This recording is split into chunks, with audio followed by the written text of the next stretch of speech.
Olá, boa noite. O Notícias em Debate de hoje vai falar sobre economia, mais especificamente sobre a moeda Bitcoin. Sobre este assunto, a gente conversa com Robson Amador, advogado. Boa noite, Robson, bem-vindo. Boa noite, Roberta. Mais uma vez um prazer estar aqui.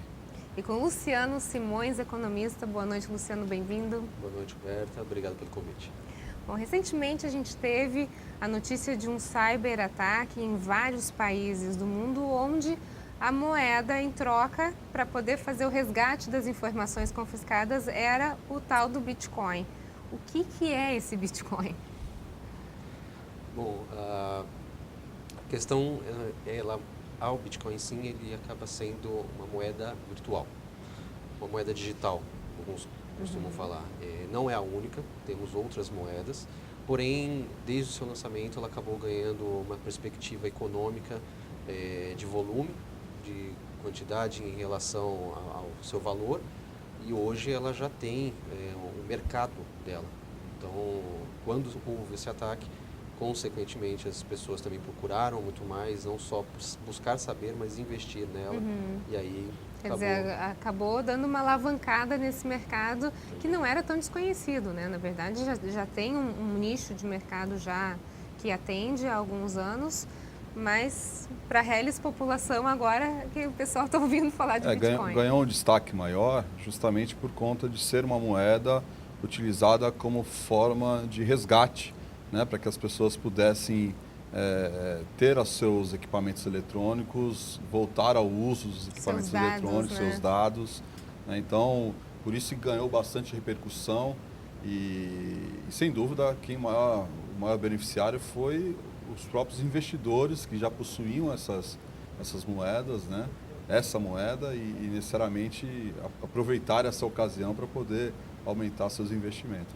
Só para os nossos telespectadores terem uma ideia, quanto vale hoje um Bitcoin? Bom, a cotação ela é diária, dentro das últimas perspectivas, né, já estamos falando em $2.400 um Bitcoin. Para as pessoas terem uma ideia, em janeiro desse ano, 2017, um Bitcoin valia na faixa de $1.000.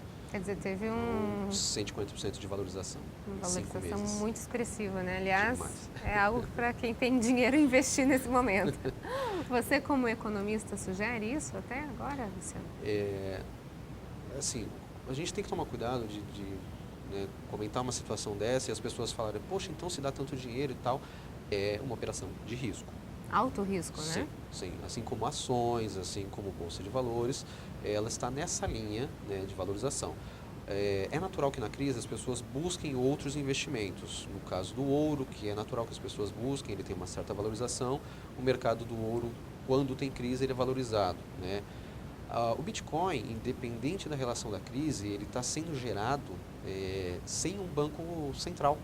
Esse é o grande segredo, né? Ele é apartidário, apolítico, ou seja, como a gente poderia colocar sem um governo central. Ele não tem uma instituição que o regulamente, é isso? Não.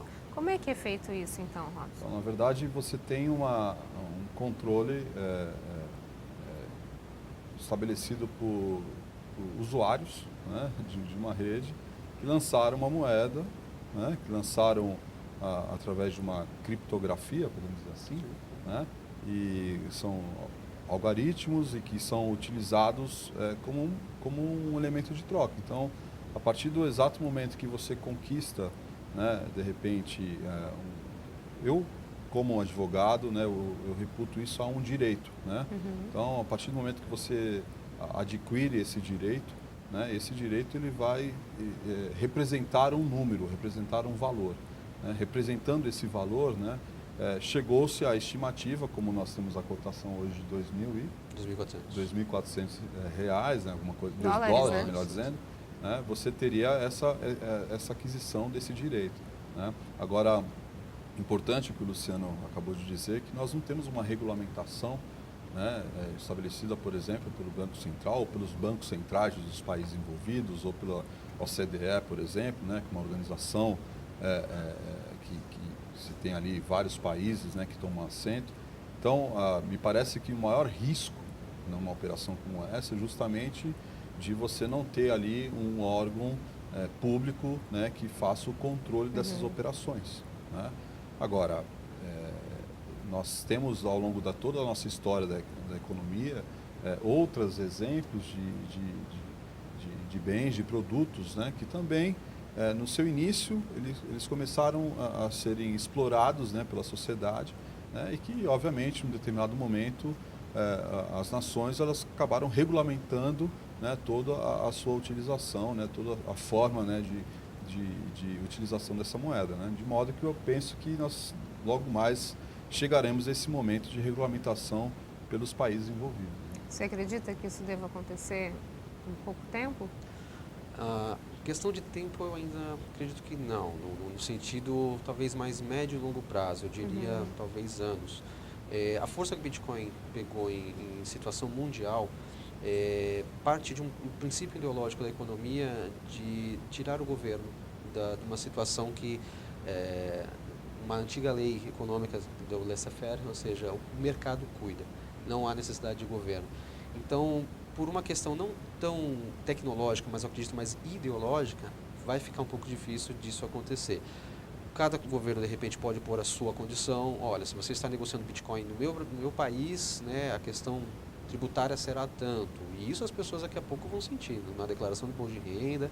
E acredito que o Robson possa dar uma complementação, mas é uma moeda aceita em qualquer país? Sim. Todos os países aceitam e identificam ela como algo de valor, o Bitcoin. Sim. Ele é aceito em qualquer país. Aí a tributação vai depender da regulamentação interna de cada local. Sim, aliás, existem vários países que já estão regulamentando, né? Nós temos países, inclusive, por incentivo à população, a cada cidadão, né, daquele país, por exemplo, a Austrália, né, nós temos já incentivos para que investidores estejam alocados naquele país com a promessa de que não pagarão tributos incidentes sobre a aquisição desse direito, né? Então, me parece, se eu não me trago um equívoco aqui, até o mês de abril, né, nós tínhamos lá, por exemplo, um tributo que é muito semelhante ao nosso ICMS, né, um tributo que incide sobre o valor agregado de qualquer circulação de mercadoria, na ordem de 3,5% sobre o valor da moeda, da cotação do dia. Né? O momento que você faz a transferência dessa moeda, né, do comprador para o vendedor, para o comprador, enfim, você pagaria esse 3,5%. Diante do aumento, inclusive, em razão desse último ataque que nós tivemos, né, já há a promessa do governo australiano de não mais cobrar, no sentido de estimular que investidores aportem seus recursos, né, e mantenham seus recursos dentro do país, né? Então, isso, de alguma forma, já demonstra, né, o comportamento de alguns países frente a essa nova forma de investimento. No próximo bloco, a gente continua a falar sobre os bitcoins. Não sai daí, nós voltamos em instantes. Até já.